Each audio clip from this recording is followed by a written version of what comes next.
Hello दोस्तों, कैसे हैं आप लोग। उम्मीद है एकदम मस्त होंगे और झकास होंगे। आप बात करने वाले हैं सेक्शन बी की, उस पेपर की जिसके सेक्शन ए का अगर आपको लिंक चाहिए तो फटाफट से जाइए डिस्क्रिप्शन में उठा लीजिए। और अगर आपको इसके सी डी ई पार्ट का लिंक चाहिए तो वो भी आपको कहां मिलेगा, डिस्क्रिप्शन में मिलेगा भाई। लेकिन इससे पहले कि मैं इन क्वेश्चंस को कराना स्टार्ट करूंगी, टोटल 5 क्वेश्चन होने वाले हैं और सबके सब 2 नंबर के होने वाले हैं। इससे पहले कि मैं कराऊं, आपको बहुत इंपॉर्टेंट बात बताने जा रहा हूं, यहां समझिए। आपको सिर्फ इस पेपर का नहीं भाई साहब, चाहे वो paper official sample paper of CBS से हो, ओसवाल के पेपर हो, एजिक्वाट के हो, अरिहंत के हो, शिवदास के हो, एमटीजी के हो, या एडिशनल सैंपल पेपर हो किसके, भाई साहब सीबीएसई के, हर पेपर का वीडियो सॉल्यूशन आपको मिलेगा। डिस्क्रिप्शन में जाइए, लिंक उठाइए और मजे करिए। चेक फटे, पहला क्वेश्चन आपके सामने ये रहा भाई साहब, साफ तौर पर दिखाई दे रहा है। क्या दिखाई दे रहा है भाई साहब, डी एफ जो है पैरेलल है किसके, ए ई के। ये बात साफ तौर पर दिखाई दे रही है। और क्या प्रूव करना है कि B F equal to E F, B E equal to E C. ज्यादा टाइम नहीं लूंगा, इसमें फटाफट से समझाऊंगा। यहां आइए, यहां पर समझिए बिना देरी करते हुए। हमने कहा कि भाई साहब डी ई पैरेलल है ए सी के, ये रही डी ई पैरेलल हो गई ए सी के, डीई पैरेलल एसी के। तो मैंने प्रोपोर्शनलिटी कांस्टेंट लगाया, यानी प्रोपोर्शनलिटी थ्योरम लगाई। और थ्योरम ये कहती है कि अगर मैं बीडी, बीडी कौन सा, ये वाला, और डीए, डीए कौन सा, ये वाला, यानी कि मैंने बीडी के अपॉन में डीए रखा, तो मुझे यहां पर बीई के अपॉन में ईसी रखना पड़ेगा, यानी कि बीई के अपॉन में ईसी रखना पड़ेगा। भाई साहब रख दिया, यानी ये side upon this side, this side upon this side, क्योंकि मैंने इस वाली लाइन को कंसीडर किया। हो गई बात खत्म। भाई साहब ऐसा आ गया इससे। चलो भाई, अब हमने एक चीज और देखी कि भाई साहब डीएफ जो है पैरेलल है, डीएफ इज व्हाट, डी और एफ इज पैरेलल टू एई। ये बात भी मैंने समझी। और फिर से मैंने प्रोपोर्शनलिटी थ्योरम लगाई, उसमें क्या हो जाएगा, B D that is what, B D upon D A ले लिया। तो भाई साहब अभी मैंने ये यूज किया था, ये यूज किया था, अब मैं किसी और को करूंगा। तो मैंने क्या किया, बी एफ, यानी कि बी एफ, अभी मैंने ये और ये किया था, अभी मैं ये वाला करूंगा, ये वाला और ये वाला करूंगा, कर दिया भाई साहब। नोटिस करने वाली बात यह है कि जो यहां पर है वही यहां पर है, यानी ये इसके बराबर है, ये इसके बराबर है, इसका मतलब ये दोनों आपस में बराबर होंगे। तो मैंने क्या लिखा कि भाई साहब बी ई अपॉन ई सी बराबर होगा B F upon F E के, इसके बराबर होगा। और इसके बराबर होगा तो ये हो गया। और यही तो हमें प्रूव करना था भाई साहब, 2 नंबर का क्वेश्चन था, ऐसे लिखना था। अगला चलिए भाई साहब, मजेदार क्वेश्चन यहां आया, समझिए ध्यान से, बिल्कुल फोकस करके समझना है। उन्होंने कहा कि find the length of the shadow of the ground of the pole of height meet 18 meter. 18 meter का एक पोल था, उसने यहां पर एक शैडो बनाई और ऐसे करके बनाई, बन गया भाई ट्राइंगल। कह रहे थे एलिवेशन एंगल जो है थीटा था, मैंने कहा बहुत सही। In such sun is in tan, इस फॉर्म में लिखा हुआ है, that is what, tan theta equal to 6/7। उन्होंने कहा लेंथ ऑफ शैडो निकालो, मतलब ये निकालो, ये हमने कहा ये ए है, ये बी है और ये सी है। सिंपल सिंपल बात की। पहली सिंपल बात मैंने ये की कि इन ट्राइंगल एबीसी, किसमें, एबीसी में, टेन थीटा बराबर होगा, टेन थीटा बराबर होगा सी अपॉन बी, सी अपॉन बी अपॉन में ए बी। मैंने कहा सही है। टेन थीटा की वैल्यू 6/7, सीबी की वैल्यू 18, भाई साहब रख दी। इसकी वैल्यू x, इसको इधर ले गए, इसको इधर ले गए, क्रॉस मल्टीप्लाई हो गया भाई साहब ऐसे। तो ये हो गया 6x इक्वल टू 18 इंटू 7। ओए होए होए होए, एक और काम हुआ, देखो ध्यान से, आओ। 6 3 3 सत्ते 21, यानी कि 21 मीटर। तो therefore length of shadow, length of shadow that is x, that is what, 21 metre. लो हो गया मामला खत्म। इजी है, आसान है, सरल है। यूं गए भाई साहब, यूं। चलें आगे, चलिए। तो भाई साहब ये 2 नंबर का क्वेश्चन था, हमने यूं ही निपटा दिया। अगला क्वेश्चन देखो, किसका है भाई साहब? क्वाड्रेटिक का है क्या? ये पॉलिनोमियल का है? पॉलिनोमियल का है भाई साहब।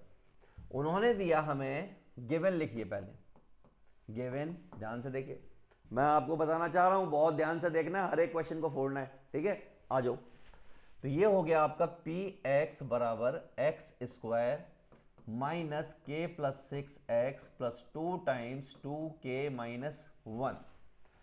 उन्होंने कहा कि यार अल्फा और बीटा इसके पॉलिनोमियल है। मैंने कहा ठीक है। ओए होए होए होए होए होए, तो मुझे ये बताओ कि a की वैल्यू कितनी होगी? तो मैंने कहा 1 होगी। मैंने कहा b की वैल्यू बताओ, तो सर माइनस के प्लस 6 होगी। मैंने कहा ठीक है। c की वैल्यू बताओ, तो हमने कहा 2k प्लस 1 होगी। मैंने कहा ठीक है। अच्छा, अब उन्होंने ये कहा कि अल्फा प्लस बीटा बराबर है alpha into beta upon 2k, और alpha plus beta minus B upon A होता है, और ये सी अपॉन ए होता है, और 2 पहले से ही है। यहां से क्या हुआ, इस 2 ए से ए कट गया, ए से ए कट गया, इसका मतलब हो गया ये माइनस का 2b इक्वल टू सी, ये वाला 2 उधर मल्टीप्लाई हो गया, और -2 को ऐसे ही रहने दो, b की वैल्यू प्लेस करो, तो ये कितनी है? माइनस के प्लस 6 इक्वल टू सी, और वो कितनी है? That is 2k plus 1। मैंने सिंपली एक छोटा सा काम किया, इस 2 से इस 2 को काट दिया। ठीक है भाई, काट दिया। ये माइनस और माइनस प्लस हो गए, क्या बचा? k plus 6। यहां पे क्या है? 2k plus 1। ठीक है भाई, सारे के एक तरफ ले जाओ, तो ये हो गया k माइनस 2k, और ये हो गया 1 माइनस 6। आगे सॉल्व किया तो ये बचा माइनस का k और ये माइनस का 5, तो k बराबर आ गया 5, और यही वो वैल्यू है जिसकी मुझे डायर नीड थी, बहुत तगड़ी करके, राइट? चलिए तो आगे की तरफ बढ़ते हैं। क्वेश्चन नंबर 21 के बाद यानी 24 पर पहुंचे। 21, 22, 23 हो गए, 24 पर क्या कहता है कि 6 की power n can't and with zero, with zero, zero के साथ एंड नहीं हो सकता। उसका कारण है, मजाक नहीं है, कारण है।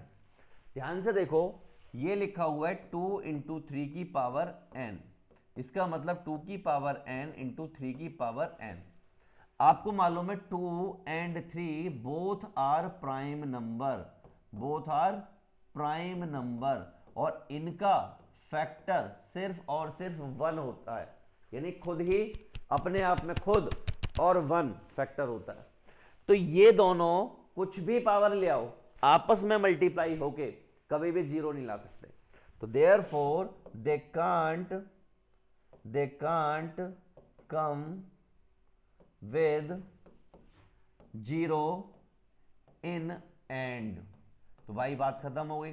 तो मैं यहां पर नेवर भी लिख सकता हूं, नेवर, कभी नहीं ला सकते, दैट्स इट। आगे आइए, होए होए होए होए होए होए, इसको देखिए, मेरे पास 2 सुंदर सुंदर नंबर दे रखे हैं। पहला नंबर मेरा 72 है, इसके मैंने टुकड़े करने स्टार्ट किए, 2 3 6, 2 6 12, 2 से 18 हुआ, 2 से 9 हुआ, और 3 हुआ, 3 हुआ, 1 हुआ। पहला नंबर खत्म कर डाला।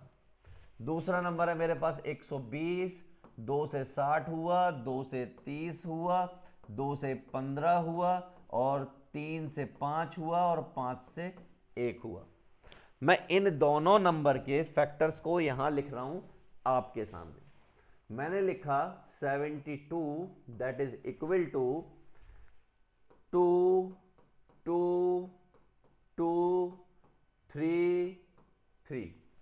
120 को लिखा, 120 में क्या क्या आ रहा है वो भी लिख दे रहा हूं मैं, दैट इज व्हाट 2 2 2 3 और इंटू 5, ये लिखा। सबसे पहले मुझे एलसीएम बताना है, क्या बताना है? एलसीएम। अगर एलसीएम मुझे बताना है किसका? 72 और 120 का। एलसीएम क्या होता है? कॉमन कॉमन वाले ढूंढने होता है। तो ये कॉमन है, ये कॉमन है, ये कॉमन है, ये कॉमन है, और जो बचे वो सारे, तो यानी कि 2 2 2 3 और ये जो बचे वो सारे, तो क्या हो गया 2 की पावर 3 3 की पावर स्क्वायर इंटू 5, ये आपका आंसर होना चाहिए। Let me check, let me check, देखिए एलसीएम 2 की पावर 3 3 की पावर 2 और 5 यानी कि 360, देख लीजिए एक बार, देखिए यहां पर 2 की पावर 3 3 की पावर 2 इंटू 5। अब एचसीएफ करना है, क्या करना है एचसीएफ, तो एचसीएफ मैं आपको यहीं दिखा दे रहा हूं, इतनी ज्यादा कोई तकलीफ पीड़ा लेने की जरूरत नहीं है। एचसीएफ में भी मैं फैक्टर करूंगा और उसमें हाईएस्ट लिखा हुआ है तो लोएस्ट कॉमन देखूंगा। जैसे कि मैंने इसके फैक्टर किए, ये आया 72 इक्वल टू 2 की पावर 3 3 की पावर 2 और 120 2 की पावर 3 3 की पावर 1 इंटू 5। लोएस्ट, हाईएस्ट लिखा है ना यहाँ पर एचसीएफ, तो हमें लोएस्ट ढूंढना है। क्या ढूंढना है? लोएस्ट। तो लोएस्ट कॉमन फैक्टर क्या हो सकता है? तो पहली बात ये हो सकती है कि अगर मुझे एचसीएफ निकालना है 72 और 120 का, तो पहली बात ये हो सकती है कि 2 की पावर 3 तो होगा ही होगा, 3 में लोएस्ट क्या है 3 की पावर 1 और जो बचा ये, यानी कि यहां पे कुछ नहीं होता तो 1 होता है, तो ये हो गया 2 की पावर 3 इंटू 3 इंटू 5, ये हो गया आपका 8 इंटू 3 इंटू 5, ये हो गया 8 3 24 इंटू 5 और ये हो गया 5 चौक 20 का 0, 2 5 दूनी 10 और 2 12, 120 120 2 की पावर 3, अच्छा sorry sorry sorry sorry sorry sorry Shaktimaan, ये तो लेना ही नहीं होता ना इसमें, ये वाला तो लेना ही नहीं होता, हमने गलती से ले लिया, तो ये हो जाएगा आपका 24, ठीक है।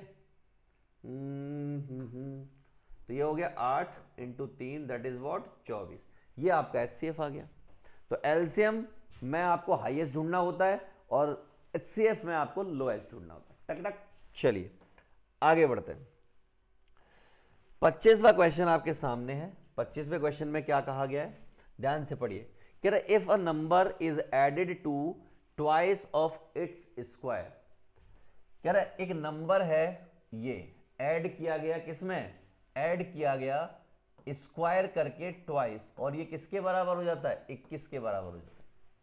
इसका मतलब ये हो गया 2x स्क्वायर माइनस 21, इस तरीके से टुकड़े उकड़े करेंगे 42 हो जाएगा, तो 7 42 होता है। इसका मतलब ये हो गया 2x square minus 7x plus 6x minus 21 equal to 0। यहां से कुछ कॉमन x आएगा तो क्या बचेगा 2x माइनस 7। यहां से कुछ कॉमन कितना आ सकता है 3 आ सकता है, तो क्या बचेगा 2x माइनस 7 इक्वल टू 0। यहां से कॉमन क्या आएगा 2x माइनस 7 और ये हो गया x प्लस 3 इक्वल टू 0। यहां से एक वैल्यू आ जाएगी 7/2 और एक वैल्यू आ गई -3। दैट्स इट, ये आपका आंसर हो गया। Right the quadratic representation of this situation, लिख दी, हो गया। इन्होंने सिर्फ राइट करने को कहा था, मैंने तो सॉल्व भी कर दिया। बताओ, इन्होंने सिर्फ राइट करने को कहा था, ये रहा देखो, राइट करने को कहा था, मैंने क्या किया सॉल्यूशन भी करके दे दिया। अब बढ़ रहे हैं आगे। 25 का ये वाला समझिए। वो कह रहे हैं कि quadratic equation with integral coefficient has integral roots. कह रहे 2 4 6 जिस तरीके के नंबर होते हैं वो अगर कोफिशिएंट में आए तो ये जरूरी है क्या कि जो उनके आंसर्स आए जीरोस आए वो भी वैसे ही आए। मैंने कहा बिल्कुल नहीं। It is not possible, example है क्या, justify your answer. It is not always possible, always possible that integral coefficients in quadratic equation also have zeros as integral। मैं अभी आपको एक एग्जांपल भी दिखा दूंगा, ये पॉसिबल नहीं है। क्यों पॉसिबल नहीं है, एग्जांपल समझिए, एग्जांपल के साथ दिखा रहा हूं। देखिए, मान लीजिए मैंने ये इक्वेशन ले ली 4x square minus 8x plus 3 equal to 0। मैं क्वाड्रेटिक फॉर्म में रख दूंगा। देखिए 4 भी इंटीग्रल है, -8 भी इंटीग्रल है, 3 भी इंटीग्रल है, ठीक, मैंने प्लेस किया तो ये क्या हो जाएगा, प्लस का 8 हो जाएगा, प्लस माइनस ये 64 हो जाएगा, ये हो जाएगा -4ac, 4 × 4 × 3 अपॉन में 2 × 4। सॉल्व करना पड़ेगा, तो ये आपका 8 ऐसे ही रहेगा, ये प्लस माइनस ऐसे ही रहेगा, ये 64 ऐसे ही रहेगा, 4 × 4 = 16, ये 48 हो गया, अपॉन में ये 8 हो गया। ठीक, 48 में से यानी 14 में से 8 गए, 14 में से 8 जाते 6 बचते हैं।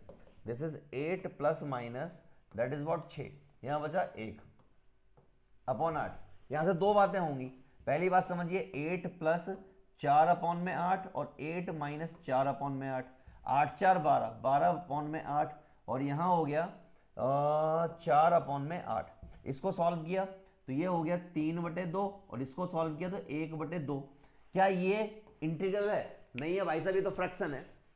तो इसीलिए ये जरूरी नहीं है कि फ्रैक्शन यानी कि अगर किसी क्वाड्रेटिक इक्वेशन के इंटीग्रल जो है अगर वो क्या हो यानी कि कोफिशिएंट अगर इंटीग्रल हो तो ये जरूरी नहीं है कि उसके जो रूट्स आएंगे सॉल्यूशंस आएंगे वो भी इंटीग्रल होंगे।